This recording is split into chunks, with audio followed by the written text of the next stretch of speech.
Hi everyone, it's Kirei here with a festive layout for Bramble Fox. And for this layout, I'm using some of the new sets in the shop, the Blvd set, the Mini Xmas Things set, and the new Fox Cut Stencil number 82, Candy Canes and Trees. So I've pulled out the Blvd Merry Little Christmas collection because I thought it would work perfectly for the photo that I'm going to use. And it is a photo from last Christmas. So it's of our Christmas tree. And I just love the way it sort of sparkles in the photo, but also it's about all the colours I use. I'm definitely not a traditional Christmas tree decorator in regards to sort of greens and reds. It's all about the bright colours for me. So that's what I'm scrapping about today. So I'm cutting a few pieces. Now I started off with one piece and then decided it was a bit narrow.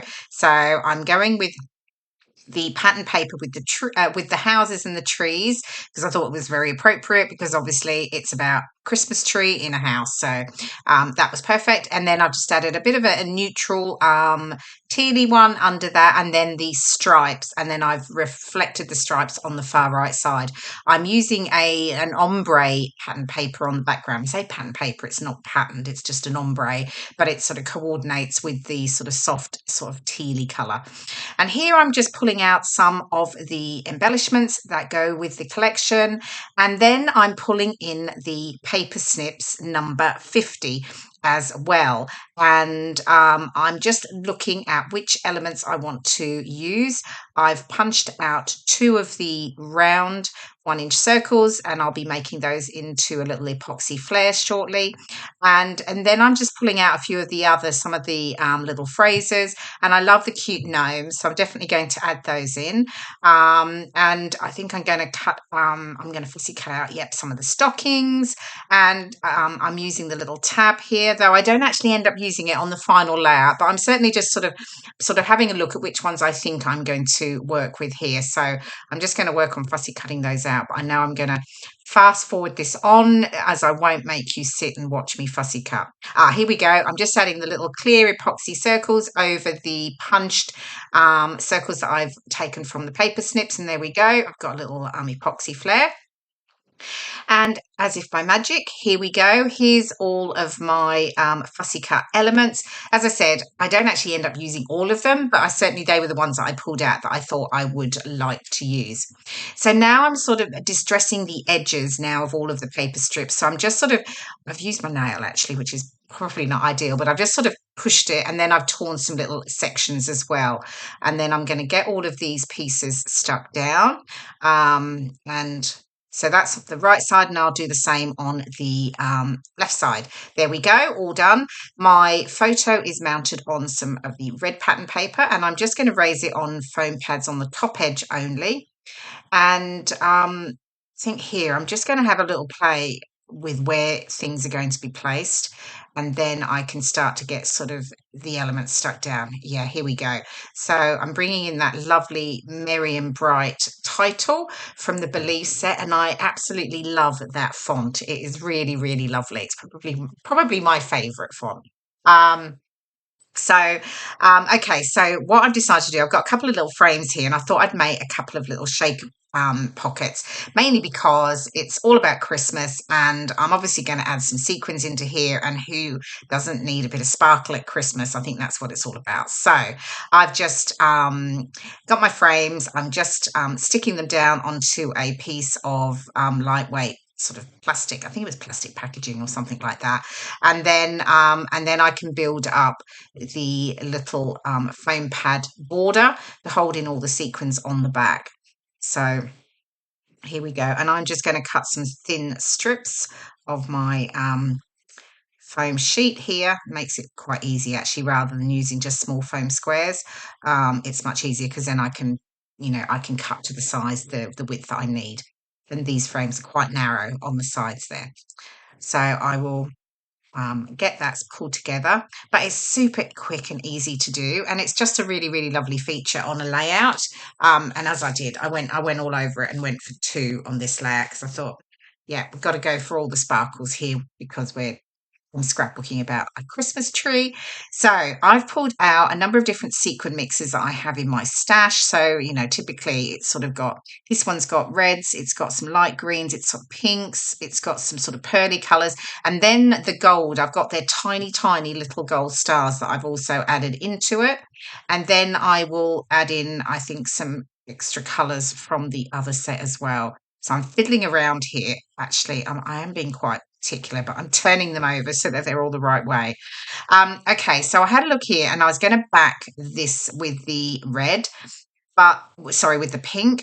But I actually decided I wasn't sure it was quite right. So I actually, here we go. I've moved on. I finished one and I'm now just going to do the second one here. So I've got that sort of pattern. Now this is the strip that I had on the background and I'm going to use the that pale teal, and you can see my error here. I've stuck it round the wrong way, which I suddenly realised when I look at them both there. So I quickly pull it off, make sure my sequins are back in position and they're not stuck up on the sides, and then I can get that piece stuck down correct way up. Just a moment. I honestly don't know what I'm doing there, fiddling around there, but anyway. Right, so re-glue, add a little bit of glue there, and then I can stick it down and get that. That's, yeah, there we go. That's right now. So both of them have that same background. There we go. Sorry, very quick look there. Okay, so bring back in the layout, and then I think I can start to get things stuck down here. So fiddling around with the two, deciding which side's going to go where. I think I change it round actually, have the green on the other side and the red on this side, on the right side. So yeah, just bringing in some of the ephemera pieces now. So really focusing on sort of trees, the houses, and then I've got these cute little gnomes that I'm going to tuck in as well. And then I'm going to bring in the Christmas stockings. That's right. I forgot I did some stenciling as well. So there's a new fox cut, number 82, called Candy Canes and Trees. And I'm just going to use the trees just lightly, just around the edge there. And I'm using Distress Oxide in Peacock feathers there. That coordinated nicely with the pattern papers that I was using. So I'm just sort of building that a little bit around the edge. And I will add a little bit more later, because typically, like everything, once you start to add your embellishments, you end up covering up quite a lot of the stenciling. So, but anyway, that's fine. I just wanted a little bit of subtle background detail. I didn't want it to be too much. Okay, so just making sure that is completely straight, obviously. And then I can tuck in my little shaker pockets and I will start to get things stuck down. This is typically what I do. There's lots of moving around, taking things off. Oh, maybe I'll add this, maybe I won't, maybe I'll change it. I'll move that around, as you can see here, deciding where the little flairs are going. I'm bringing in some extra ephemera pieces as well. But I promise it is going to start to get stuck down in a moment. So there are lots of fabulous new pieces in the Bramble Fox shop, very festive, Christmas obviously. So do pop on over to bramblefox.co.uk and have a look at all the new goodies that are available, because they are lovely and perfect for scrapping this time of the year. Oops, it was weird that when I was voiceovering that my foam blending tool at the top just rolled off it, and it was caught me by surprise. But yes, okay. So, right, I've decided to add a little bit more. Here we go, stenciling there, but actually I end up covering it mostly anyway, which is, yeah. So, yeah, just sort of adding in my clusters. Here I'm using foam pads on some elements. Again, it gives me that dimension, and, nothing I ever do is going to be completely flat, because I definitely like to add that dimension or texture through the sort of distressing of edges, etc. So, yeah. So building up sort of little layers here. Some are sort of slightly flatter, though you'll see they're never completely flat and stuck all the way down. I sort of lift the edges of the ephemera, because I just like that effect, that you get that sort of dimensional effect to the layout. Okay, still moving those little epoxy flairs around. Oh, I'm bringing in a cute little bird there. And then I've got some of the phrases here from the paper collection, but of course also the paper snips, and I'm just working out where they're all going to go. Okay, moved on a little bit there because I was taking a while. So I'm going to stick down the Merry and Bright title using glossy accents, which is what I usually use to stick down all of my perspectives.